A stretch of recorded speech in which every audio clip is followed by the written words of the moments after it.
Hi, I thought I'd tell you some things about what happened to me this year. I got ill. I got the virus. That's COVID-19, or the coronavirus as people call it. I got ill in March and it got so bad I had to be taken into hospital where I was put on a ventilator. That's to say, they put tubes into me. I was knocked out. I was in what's also called an induced coma.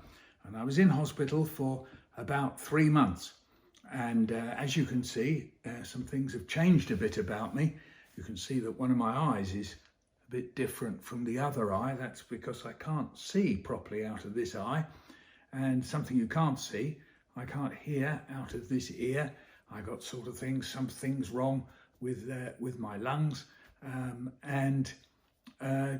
My toes are a bit numb as well. So these are things that happen as a result of getting this virus, and I got it pretty badly.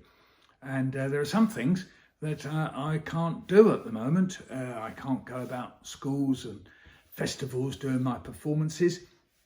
I can't teach at the university where I teach, and I can't do my radio shows at the moment. So you can see these things have changed me. I find I get tired very quickly. I can walk for a little bit, but not far. Can't really walk upstairs very well. And you may also hear that my voice has changed. That's because they put tubes in here in my throat. So my voice box is a bit damaged. My voice sounds a bit reedy. So I'm telling you all this. So next time you see a video that I've made here on our YouTube channel, maybe you might be a bit surprised. Maybe I'll be performing my poems a bit differently. My voice may sound different and so on. So this tells you how that came about. All right, so that's the story of me, Michael Rosen, in 2020. Fit for life. I eat carrots, I eat cabbage, I eat sprouts, I eat radish, don't eat sugar, don't eat fat. What about salt? Don't eat that. Look after myself. I'm mad about health, mad about health, mad about myself. I go for a jog, I go for a swim, I go for a run, I go to the gym. I got the gear, I got the kit, got the strip, it's a perfect fit. Look after myself. I'm mad about health, mad about health, mad about myself. Feel my pulse rate, feel my biceps, feel my kneecap, feel my triceps. I'm really fit. But you know what? My right knee hurts a lot. Right knee swollen, ankle sprained, wrist is twisted, the shoulder's strained. But I'm really fit. I'm much stronger. Never mind the pain. I'm going to live longer. Something funny that I've been told. Why work so hard just to get old? Don't get that. Don't get it at all. Can't stop now. Got to do some more. Look after myself. Mad about health. Mad about health. Mad about myself. No time left to hang about. No time left for going out. No time left to see the wife. I don't care. I'm fit for life. That's what I am. Fit for life. Pity about the knee. I'm fit for life. Pity about the ankles. I'm fit for life. Pity about the wife. I'm fit for life. Spots in my eyes. I've got spots in my eyes. Not spots you can see, they're on my side. I see them when I'm looking at you. To start with, I thought it was dirty windows. Then I thought it was little flies in the air, but it isn't. It's spots in the eyes. I'm trying to find out where the spots are in my eyes. If you see me staring at a white wall, trying to make one eye look at the other eye, that's what I'm doing, looking for the spots in my eyes. Actually, I don't know what an eye is. Maybe it's a plastic ball, or it's a kind of little round fish tank, glass outside, water inside, and the spots are floating around in the fish tank of my eye. I wish I could get rid of them. When people look up at the sky and say, "Look at that, not a cloud in sight," I look up too. And there's all that blue sky, and there, floating across that blue, are the spots. Pneumonia. My brother has pneumonia, and the house is quiet. I'm allowed in his room for a short time only. My brother has pneumonia, and the house is quiet. When I go in, he shows me a little row of glass bottles with rubber lids that go. He shows me a tiny cardboard locomotive he's made, and we go dig-a-doo, dig-a-doo. And I sit on his bed and woof, and I spill his orange juice on his blanket. Mum comes in and says, "Oh, get out, get out. Look what you've done." My brother has pneumonia and the house is quiet. Science. We were doing science. Properties of matter: solid, liquid, gas, ice, water, water vapour. Everything in the universe is solid, liquid or gas. Take something solid, warm it up enough and it'll become liquid. Warm it up more and it'll become gas. Cool the gas down enough and it'll become a liquid. Cool it even more and it'll become a solid. Haribo whispered to me, "Hey, you could freeze a fart." "Yeah," I said, "and you'd have a little farty ice cube." "Yeah," he said, "solid fart." We were doing science. Properties of matter. I used to have a little red alarm clock. It was my dad's. He gave me it, and I used to keep it by the side of my bed. It was very small, and it had legs. Only the legs were like little marbles. Yeah, like little marbles, and you could unscrew them out of the bottom of that little red clock. Well, one morning, I was lying in bed, and I was mucking around with the clock, and I unscrewed one of those little marble leg things. And do you know what I did? I slipped it into my mouth. Like a gobstopper. Well, it was sitting there underneath my tongue when I rolled over and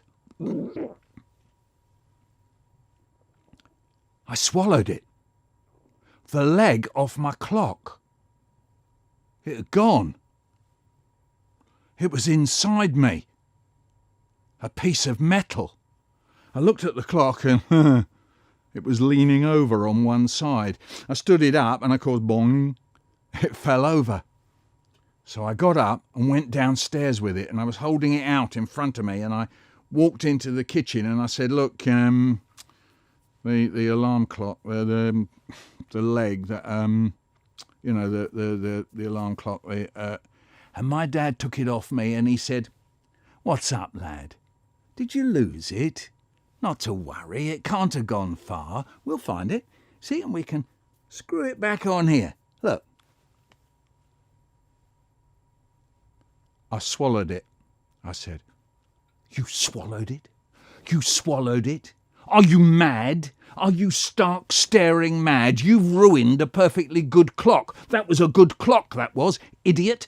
Now what's the use of a clock that won't stand up?" He held it out in front of him and he stared at it.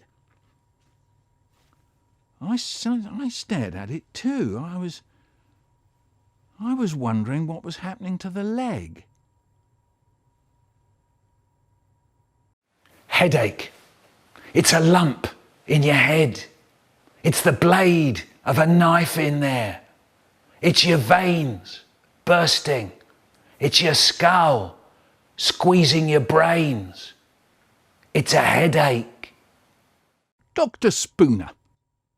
Dr. Spooner was a teacher at Oxford University, but he muddled up the first letters in what he was saying. So instead of saying, "That's a well-oiled bicycle," he said, "That's a well-boiled icicle." One day he was angry that one of the students had been doing nothing for most of the year. He said, "Mr. Jarvis, you've tasted 2 whole worms."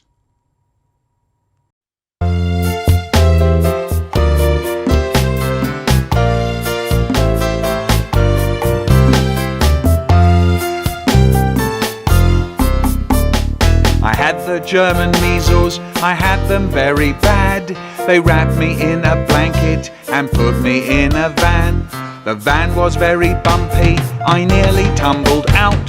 And when I got to hospital, I heard a baby shout, "Mama, Dada, take me home. from this little rusty home. I've been here a year or two, and now I want to stay with you. Oh, here comes a doctor, Dr. Brown, looking up and looking down. Are you ill or are you not? Yes, I am, you stupid clot. Here comes Dr. Glanister, sliding down the banister. Halfway down he ripped his pants, and now he's doing a cha-cha dance. Dee-dee-dee-dee-dee-dee-dee-da. Oh, Doctor, you are looking nice. Doctor, you're not wearing any trousers, Doctor.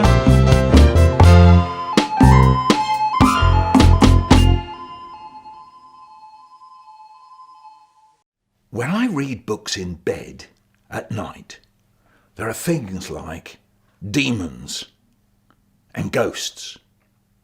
But when Mum and Dad talk, they use words in another language, Yiddish, that some Jewish people speak. So in my parents' stories, there are people and creatures I never meet in the books.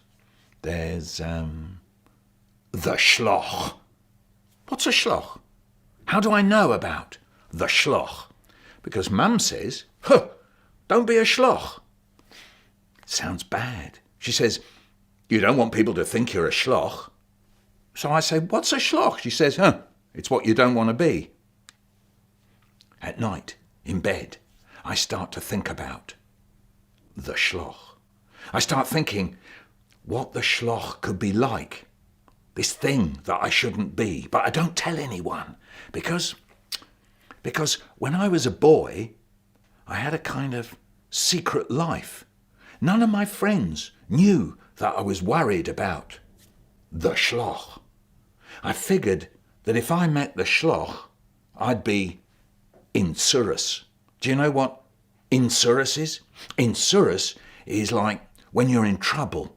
Believe me, you didn't want to be insurus. None of my friends knew what it was like when I went to see my grandparents. For a start, I didn't call my grandparents Grandma and Grandad. I called them Bubba and Zayda. No one knew that. No one knew what it was like at their place. Oh, I loved going to visit them apart from one thing. Just one thing. Yes, this is how it was. Mum says to us, we're going to Bubba and Zayda's. Come on, muzhik, she says to me. Muzhik. That was another of the words. This one was a nice one. At night she'd kiss me and say, good night, muzhik. What's a muzhik? I'd say. Someone nice. A little Russian fella, she'd say. I'm a little Russian fella? Shh! Go to sleep now, muzhik. Bubba and Zayda's place was a flat, a ground floor flat. We'd eat pleva, that's crumbly cake, platzels, freshly baked rolls with sweet chopped herring and latkes. They're like a little bit like hash browns. And there was the smell of warm bagels that we called bagels. And people are laughing. Zayda shows me the ship in the bottle that sits above the fireplace on the mantelpiece. And it's as if the ship sails along the mantelpiece, on and on and on. We play games, snakes and ladders, fox and geese. If I win, Zayda calls me a knacker. What's a knacker? It means you're clever, but you act like you know it. If I laugh a lot, he tells me I'll plots. Plots? What's that? You're laughing so much, you'll plots. You mean wet myself, Zayda? No, like you'll burst, like you'll plots. Why did I say laugh so much, you'll wet yourself? Now I need to go to the toilet. But, that's the problem. The toilet, the only toilet they had was outside.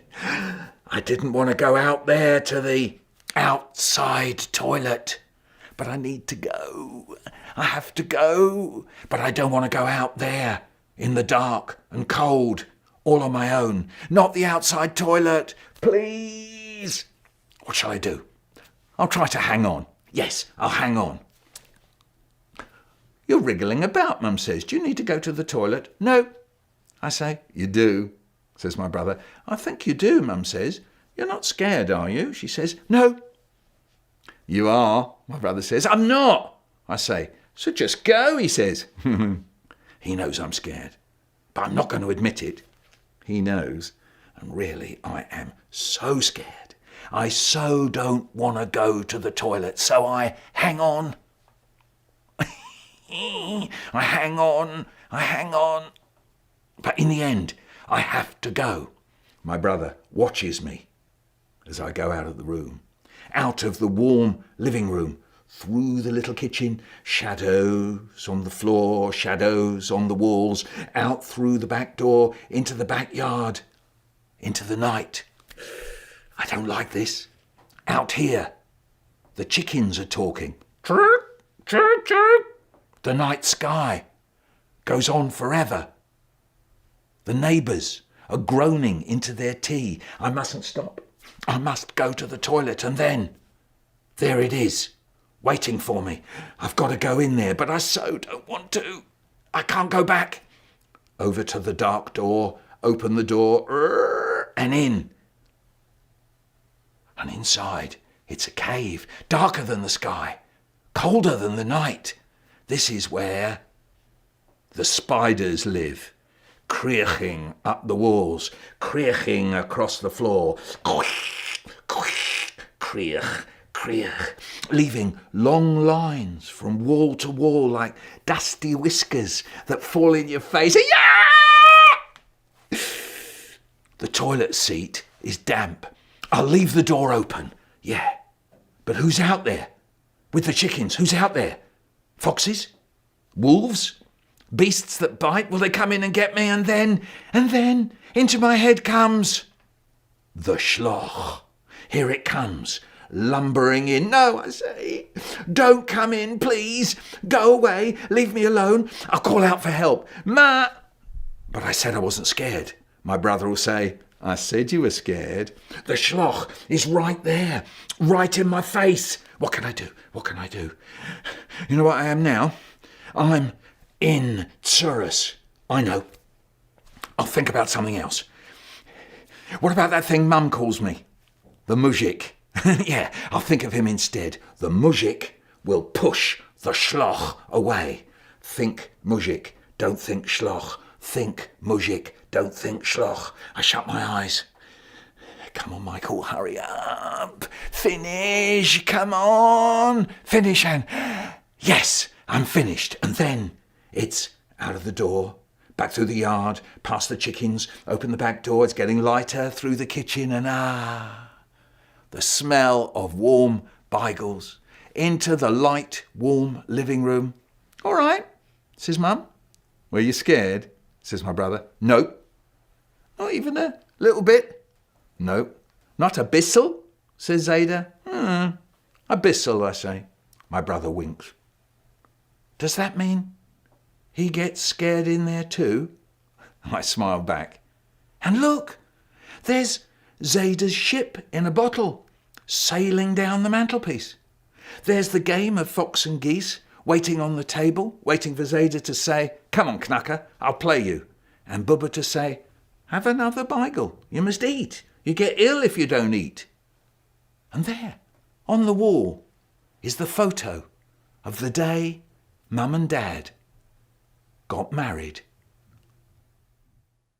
Now, it'd be great if you subscribed. That is, you become a subscriber. Look out for the subscribe button. What happens, you see, is that I make new vids every few months, and then I post them up one a week. So if you subscribe, you get to see the new ones just as they come hot off the press.